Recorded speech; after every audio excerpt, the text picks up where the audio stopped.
नमस्कार। विद्यालयों में या शिक्षण संस्थाओं में मोबाइल फ़ोन के यूज़ को लेकर कई बार आदेश आ चुके हैं। 2005, 2009, 2016, 2019 और वर्तमान सरकार द्वारा 2024 में भी आदेश आया है कि शिक्षण संस्थाओं में शिक्षकों द्वारा किस प्रकार मोबाइल जो है प्रतिबंध है या इसका यूज़ किया जा सकता है। नंबर 1, विद्यार्थियों द्वारा विद्यालय में मोबाइल फ़ोन है वो अगर प्रधानाचार्य की अनुमति मिलती है तो ही यूज़ किया जा सकता है, अन्यथा नहीं। 2 नंबर बिंदु है, विद्यालयों में कक्षा अध्यापन के दौरान शिक्षकों द्वारा जो फ़ोन है उसका यूज़ न हो उतना ही बेटर है, क्योंकि इस संबंध में बात ये है जब भी जैसे ही आप पढ़ा रहे हो घंटी आती है तो शिक्षण कार्य बाधित होता है और शिक्षक का मुख्य कार्य शिक्षण करवाना ही है, जो किसी प्रकार बाधित नहीं होना चाहिए। और इसके अलावा यहाँ स्पष्ट दिया भी गया है कक्षों में मोबाइल फ़ोन के उपयोग पर प्रतिबंध रहेगा। सबसे इम्पोर्टेंट बिंदु यही है, जब आप शिक्षण करवा रहे हो उस टाइम फ़ोन का यूज न हो और न उसकी घंटी बजे। और उसके बाद 3 नंबर बिंदु दिया गया है, विद्यालय स्टाफ द्वारा, विद्यालय का जो स्टाफ है, प्रधानाचार्य कक्ष, विद्यालय कार्यालय या स्टाफ कक्ष में मोबाइल फ़ोन जमा करवा सकते हैं। ये 3 जगह आप अपना फ़ोन रख सकते हैं, या तो प्रधानाचार्य कक्ष में या फिर विद्यालय कार्यालय में या फिर स्टाफ कक्ष में। तीनों जगह कहीं भी अपना फ़ोन रख सकते हैं आप अपनी कक्षा में मोबाइल साथ ले जाने की बजाय।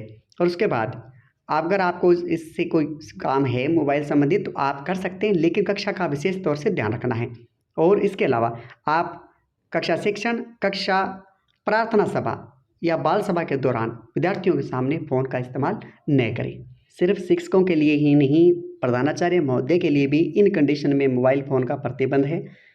जैसे कि कक्षा शिक्षण करवा रहे हों, अन्य शैक्षिक या सह शैक्षिक गतिविधियाँ हो, पाठ्यक्रम सहगामी गतिविधियाँ हो, क्रियाकलाप हो, तो इन समय में प्रधानाचार्य महोदय भी मोबाइल का यूज़ न करें।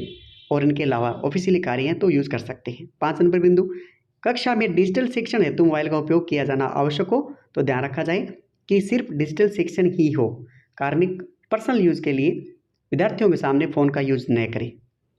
ये विशेष तौर से ध्यान देना है कि कक्षा शिक्षण जो है वो इम्पोर्टेंट है, किसी प्रकार से वो बाधित न हो।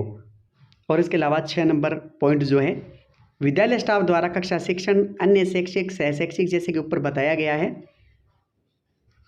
कि आप कक्षा शिक्षण सुचारू रूप से करवाएं।